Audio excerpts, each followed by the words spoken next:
विंडोजमध्ये actually मेकिंगमध्ये बऱ्याचशा procedure involve आहेत.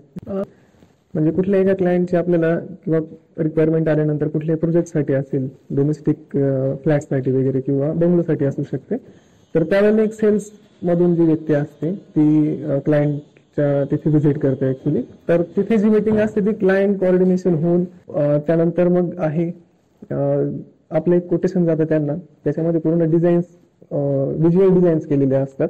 म्हणजे क्लायंटला कळतं की कुठल्या प्रपोर्शनमध्ये विंडो असणार आहेत आपल्या. असं आपण हे नाही करत की जस्ट 3 ट्रॅक 3 ग्लास किंवा असं जर सांगितलं तर ती ऍक्च्युअली विंडो आपली त्यांना व्हिज्युअल दिसते, किंवा स्लायडिंग फोल्डिंग सांगितलं तर ती स्लायडिंग फोल्डिंगची ऍक्च्युअल विंडो त्यांना प्रत्यक्ष दिसते, जेणेकरून क्लायंटला डिसिजन घेण्यासाठी इझी होतं.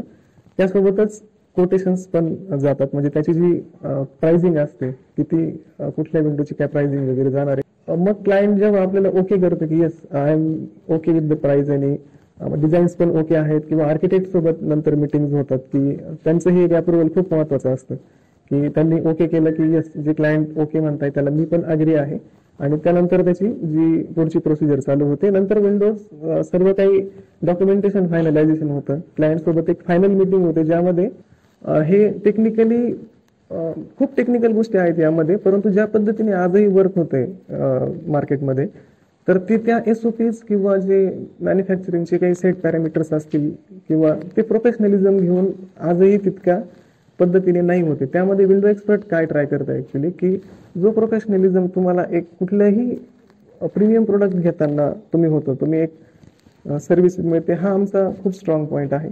आणि महत्त्वाचं म्हणजे एक प्रोडक्शन युनिट जे आहे ते स्टेट ऑफ द आर्ट आहे. आपल्याकडे कुठलेही जे इन्स्टॉलेशन्स टीम असेल किंवा एक प्रोडक्शन टीम असेल, जेव्हा तुम्ही याल इथे प्रोडक्शन युनिटला हे सर्व बघण्यासाठी, त्यावेळेस तुम्ही बघाल की ज्या काही गोष्टी होत्या या पूर्ण, जसं की आपल्या मॅन्युफॅक्चरिंगमध्ये 500 विंडोज 500 विंडोज पर डे इतकी कॅपॅसिटी आहे, तर ती आम्ही पूर्णपणे युटिलाइज करण्याचा प्रयत्न करतोय. जेव्हा आम्ही इतकी मोठी कॅपॅसिटी घेऊन चालतोय तर त्यावेळेला आम्हाला मार्केट तितकं कव्हर करावं लागेल.